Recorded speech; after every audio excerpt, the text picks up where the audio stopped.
Good morning, everybody. My name is Rita Crompton, and I am also known as the Inventor Lady.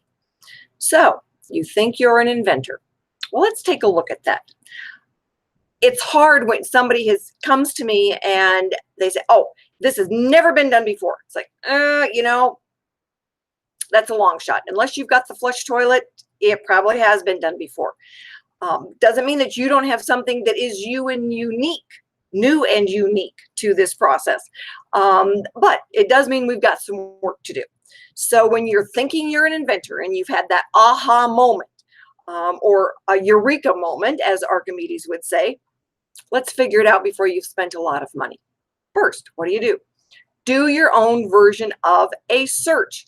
Now, I get people assume that if they didn't find it at the USPTO database in, published applications or in issued patents, it's never been done before.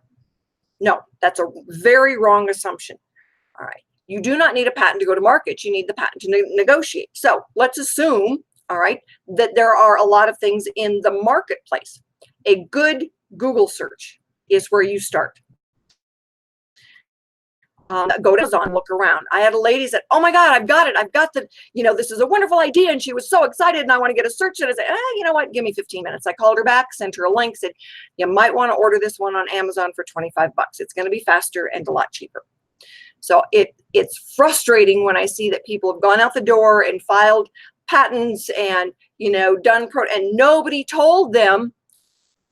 There's a dozen of these out there from all over the world at different times in history. There's a reason why it didn't go well, right? Sometimes technology wasn't there. Technology catches up a lot of times to the ideas so that you can actually make it at a price the consumer will pay for it.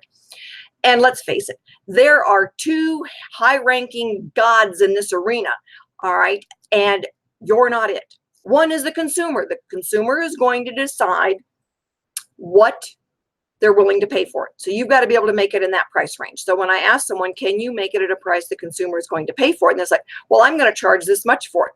That's not the determiner. The determiner is if you have got a new type of flashlight and you look down the row at Target or Home Depot and all the flashlights are running in the $10 range, your product needs to be retailing in that $10 range, right? That's the first one, all right? And the USPTO patent office is the second one. And I had someone respond to one of my videos and said, oh, the USPTO is a scam and they just take your money and they're always against the little guy. Well, part of that is true. But on the other hand, they are the gorilla in the room. They get to decide whether or not you get the intellectual property or not with your name on it. So you need to learn to play their game. They're making the rules. And when I tell inventors that, it's like, well, I'll just go without the patent.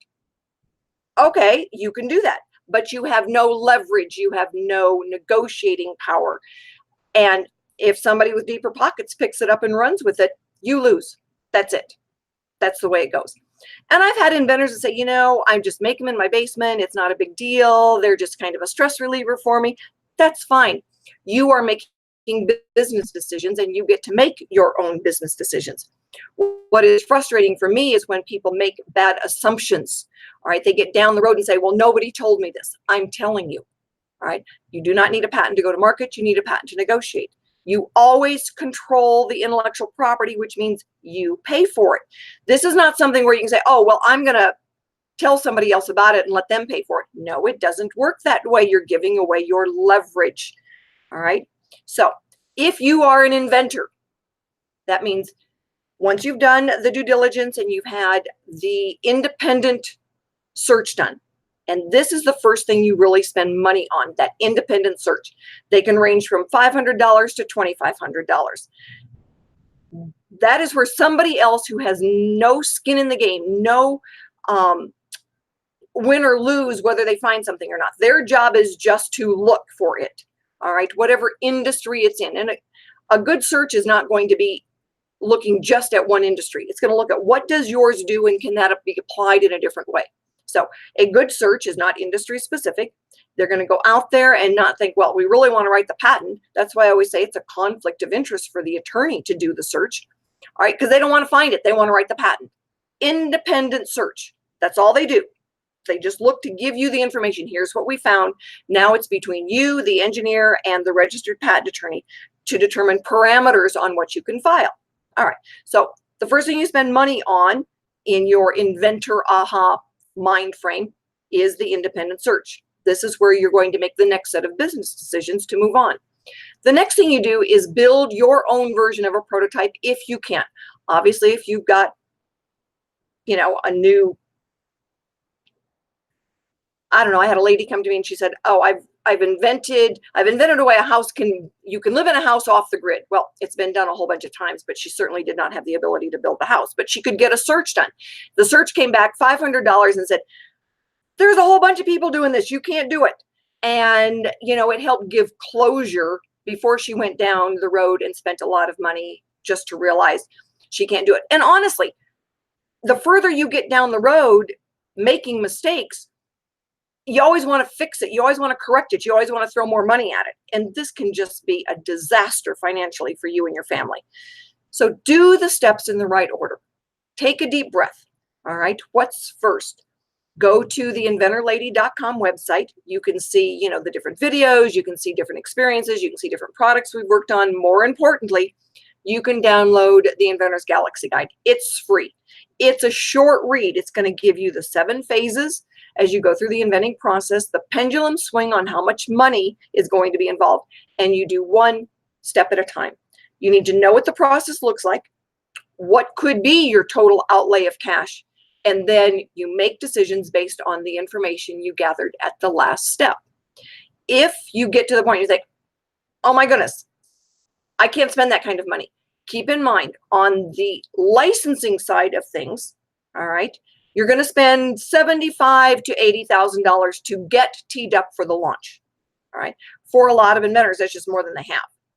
If you get forced into startup mode, that is a multiple of at least 4 or 5 times. You're going to spend somewhere between $250,000 and $500,000 out of your own pocket before you get to the point where you can be considered a contender on Shark Tank, VC money, any other kind of money.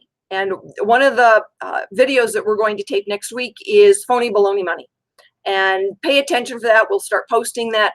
That's going to be one that we pre-record and get out there to everybody. But there is a lot of phony baloney information out there. If it doesn't sound right in your gut, it's not right. All right, one step at a time. This is a step-by-step process. It's hard. If you are really an inventor, you are going to need a stomach lining and a budget to go through this. And I've got to run off to an appointment here in a little bit. And the guy goes, when I told my wife about this, she went crazy on me. But now we're ready. Now things are ready to go. And so you need other people around you, at least the people who have an impact, to be on board, because it can be a tough process, and it's going to take multiple players on your team to get it done. And one of my next videos this week is, what does your team look like? What do they bring to the party? Sometimes a spouse is a good team member. They may have a skill set that you don't have.